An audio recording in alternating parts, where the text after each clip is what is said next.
यह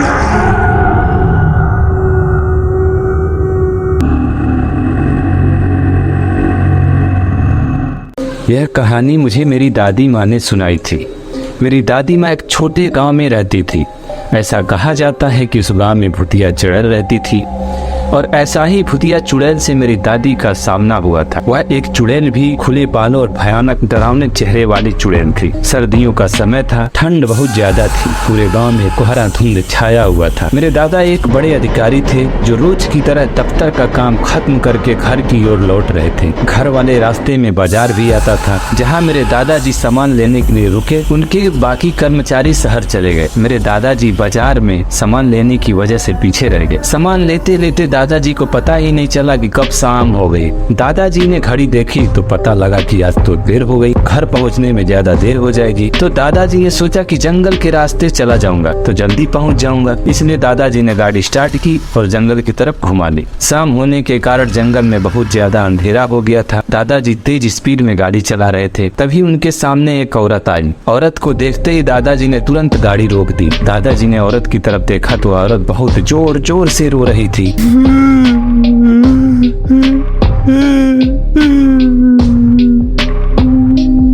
दादाजी को लगा कि किसी मजदूर की पत्नी होगी जो रास्ता भटक गई है। रास्ता सुनसान था, इसलिए दादाजी ने सोचा कि इस महिला की मदद करना जरूरी है। उन्होंने महिला से पूछा कि वह जंगल में अकेले क्या कर रही है। महिला ने कोई जवाब नहीं दिया और जोर जोर से रोती रही।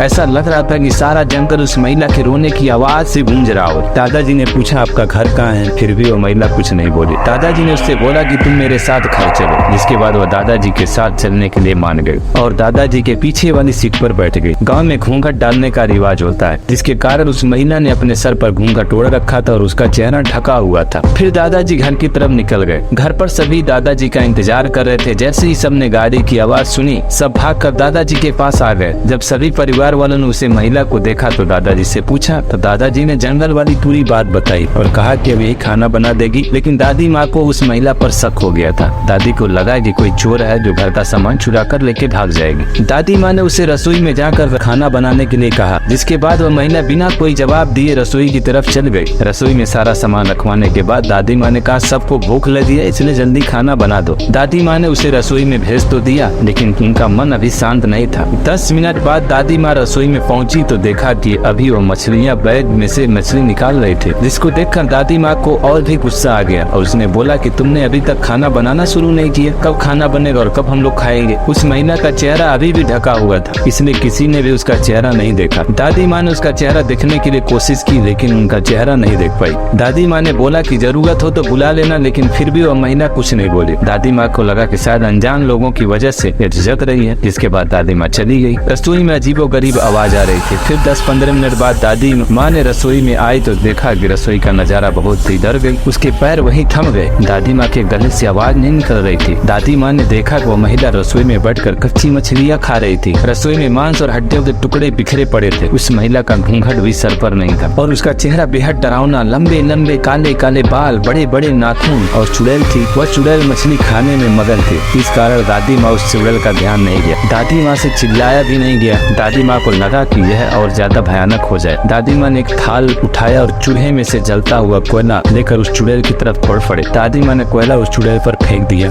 आग की वजह से वह चुड़ैल जोर जोर से आवाज निकालने लगी।